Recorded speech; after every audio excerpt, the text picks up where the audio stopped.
Hey guys, Ron here, and I'm the type of fan that enjoyed every generation of Pokemon. I believe every generation or region has their set of strengths and weaknesses. They, for better or worse, all provide a unique experience which allows fans to go back and enjoy the individual aspects that generation excelled at. Every main series region has its own merits and flaws, and I want to highlight them. In this video, I'm going to tell you what I think are the few best parts of every generation, and in a future video, we'll analyze their weaknesses. Keep in mind, this isn't a list of new additions that every region introduced, it's a list of the specific elements that make you want to return and play the games that are set in a specific region. New additions will only be highlighted if they make aspects of previous games less enjoyable, like how the physical special split of the 4th gen made the battles of the previous games more outdated. But the double battles of Generation 3 aren't a good example, cause that doesn't make you want to specifically pick up a Hoenn game. And lastly, this video is really categorized by regions, not generations. We're going from Kanto to Johto to Hoenn, etc. Not Generation 1, 2, 3, and so on. So, for example, the strengths of Kanto games, regardless of which generation they came out in, will be lumped together. I just didn't put region in the title because then you'd think I'm only talking about the regions themselves. So, what are the things a specific region has that most don't? Let's begin with the game set in the Kanto region. I believe there are 3 things that set Kanto apart from other regions, the most important of which is its originality. I'm not going to pretend like this is a new revelation, but you gotta praise Kanto for being the archetype for all regions, whether it be the batch of Pokemon, the geography, or the basic mechanics of Pokemon. The games set in Kanto are the most simple versions of any Pokemon game, and I'm saying that as a positive. I would always recommend Pokemon Fire Red or Leaf Green as the first Pokemon game a person should play. It's the most basic, while still being incredibly fun. If you can introduce people to a franchise in a controlled way, you have them hooked and can drain their money, form everlasting bonds with Pokemon. The second most appealing part of Kanto is its freedom. With a minimum plot, relatively non-linear region, and a non-compulsory path that you need to take when challenging the gym leaders, you can have a fairly unique experience. While it can result in some confusion, it's ultimately a positive trait since when playing through Kanto, you feel like the journey is your own. While it doesn't have as many places to explore as other regions, it's up to you when and how you want to explore a good amount of locations. The third is the scientific themes and mysterious atmosphere of the Kanto region. Every region has its own theme and aura. When playing through this game, you'll notice that an air of mystery is very prevalent. Various in-game events revolve around scientific advancement or the intervention of humans in some capacity. Whether it be Bill's house, the Pokemon Tower, the Cinnabar Mansion, and ultimately your encounter with Mewtwo, a lot of information is obscured. Every dark aspect of the game makes you ask questions that are never explicitly answered. Nothing is straightforward, and almost everything is up for interpretation. If you like vague mysteries, then the vibe that Kanto puts off is for you. Johto games have 3 main positive traits that shine above other regions. The first being how they iterated and improved upon everything from the previous games. Johto is directly connected to Kanto, and even in Heart Gold and Soul Silver, we go further and find out its connections to Sinnoh. Even the remakes are an accumulation of all that the franchise had to offer in Generation 4. Game Freak just seems to hold nothing back when creating Johto games, regardless of whether or not you believe the content itself is worthwhile. And its connection to Kanto doesn't stop at the mechanics. A lot of Johto Pokemon have welcomed connections to Kanto Mons. The Gold and Silver games are incredibly backwards compatible, and the Kanto postgame, while not as eventful or altered from the original Kanto experience, is a fan-favorite postgame, and definitely a feature that makes the Johto games stand out. The second most important part is the non-linearity. Johto does almost everything Kanto does, but better, so naturally the region is even less linear. It does have negative impacts that I will address in the worst parts video, but the concept itself is great, at least for the fact that there's so much expansive, non-mandatory content that makes for a complete experience. Out of all the Pokemon games, the ones set in Johto embrace the RPG aspects of Pokemon the most. Third is the theme of mythology and tradition that Johto has to offer. While Kanto is more technological and scientific, the story elements and locations in Johto are more cozy and historical based. The motifs are steeped in Johto's customs, and if you're a fan of Japanese culture, then Johto's landscape and monuments will make you feel at home. Hoenn also has 3 aspects that I'd consider its defining strengths, the most important of which is the player's ability to interact with the environment. Whether it be secret bases, soaring, diving, overworld weather conditions, tides, and ultimately the Dex Nav, Hoenn really sticks to its theme of nature and our relationship with it, by allowing us to interact with Hoenn on a level unlike any region. Hoenn showcases unique relationships between diverse climates and natural conditions. This is even reflected in the many cool type combinations that Hoenn Pokemon have. The Pokemon all feel like they naturally live in this tropical region. The towns are great, but Hoenn has the first region in which the routes and landmarks are the biggest draws. And even then, the towns still feel like a cross between natural and man-made, considering how the citizens of Hoenn conform to nature. It feels way more fantastical than the previous two regions, and the music helps make Hoenn extremely epic too. But the second biggest aspect that differentiates Gen 3 games over the previous ones is the complete overhaul of battling. There are things like double battles, but the aspects that I'm gonna mention are ones that make me personally pick up a Gen 3 game over Gen 2 or 1, which is abilities in the Nature, EV, and IV system. These new features give Pokemon more depth and frankly made the battling of previous gens obsolete. They're such an integral part of what makes Pokemon battles interesting nowadays, and it's the reason why the third aspect worked so well. That is, the Battle Frontier. If it was introduced in a region with any less depth to the battles, it would have been less enjoyable. Other regions have a facility and even a Battle Frontier, but the Hoenn Battle Frontier is my personal favorite postgame. It's like the ultimate challenge for veteran players, way harder than gym battles and infinitely more interesting. It's the ultimate reward for becoming the champion, and an inspiring motivation to continue training and expanding your team. Sinnoh has 5 elements that make it unique and enjoyable, the most important being the physical and special split. Any game from Gen 4 onwards is automatically a much deeper experience, and now that moves are physical and special based on their unique traits instead of their type, team building and stat distribution is more fun and everything finally makes sense. The second is the expansive exploration that Sinnoh allows. There are so many caves or dungeons and extra unlockable routes and even the underground. While Hoenn has cool ways of interacting with its diverse environment, Sinnoh allows us to dig deeper and get lost inside hidden locations that reward exploration. The day, night, and weekday functions are finally solidified, and the music helps make the Sinnoh region feel vast, chill, and atmospheric.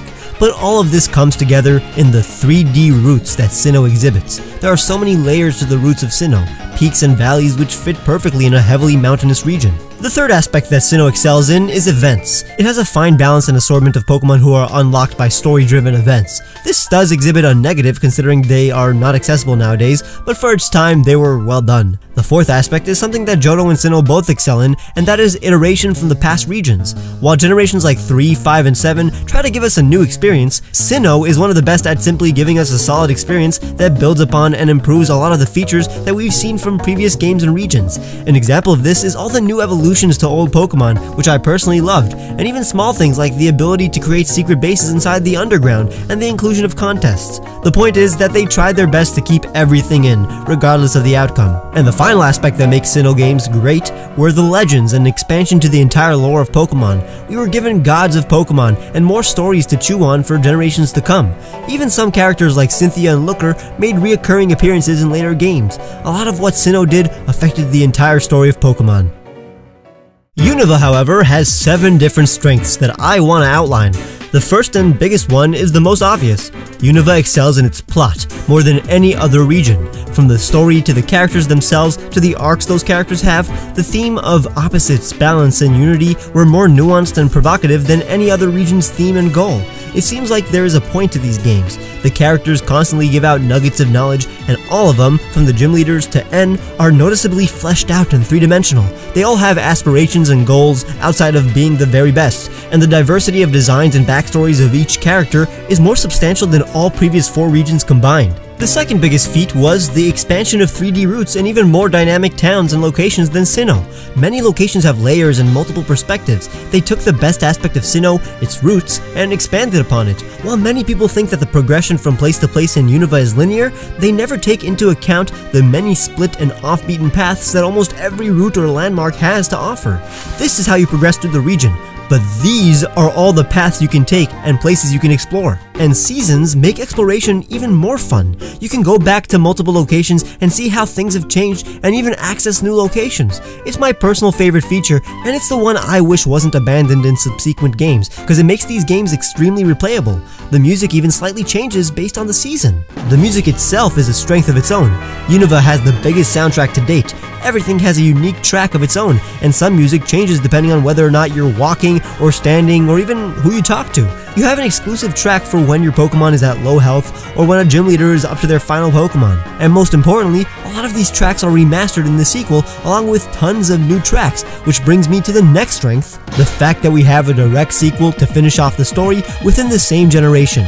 This is, in my opinion, the most complete generation in existence. You have new locations, characters and story, and Pokemon to access. Not to mention, they added one of the best battle facilities in existence, the Pokemon World Tournament. We got to battle every single gym leader and champion. What more can you ask for? The final strength is super substantial. Animated Pokemon. The sprites of every single Pokemon move throughout the entire battle. This was the turning point in Pokemon. Sinnoh's battles were slow and static, but in Unova, I'm never bored while waiting for my turn. Pokemon battles are now more engaging and fun to look at. The battles in Unova kinda make the battles from previous generations less enjoyable in comparison whenever I go back and play them. Kalos has 5 defining traits, and the first is the simplest: the refined experience. Following the Kanto games, I think Kalos is a fine starting point for any new or returning fan. While not masterfully done, those who enjoy a nice and elegant Pokemon game will enjoy the relatively light plot, the modern 3D world, the less limited mobility, and of course, the wide amount of Pokemon available. It's a highly replayable region considering it's the most casual. Not to mention, it's pretty and charming, which brings up the second aspect, the focus on beauty and aesthetics. What with the French vibe, customization, and even Pokemon Ami, Kalos is appealing and pleasant, but it doesn't slack on the richness either. While the plot itself isn't well done, the story, or the elements that add to the franchise, like the new timeline, the lore, the important characters, and new mechanics, made the franchise deeper than before. While Gens 3, 5, and 7 seem to change things up, Gens 2, 4, and 6 seem to iterate and expand on what already existed. In fact, Mega Evolution is possibly the most well-received gimmick that Game Freak ever implemented. It's not a change, but an enjoyable addition to existing Pokemon. It's fun to use in battle, and all of the fresh and new designs to older Pokemon were satisfying for longtime fans. But I believe Gen 6 excelled at online accessibility more than any other region. The PSS and all of its features allowed fans to instantly and easily battle, trade, and connect. Alola is next, and it has 4 major aspects that set it apart. Number 1 is a combination of a lot of things. The Pokemon, characters, and region are amazingly integrated. What I mean is that the Pokemon all make sense in this region. The characters were tailored to fit Alola, and even towns and locations have a purpose and fit in with the vibe of the region.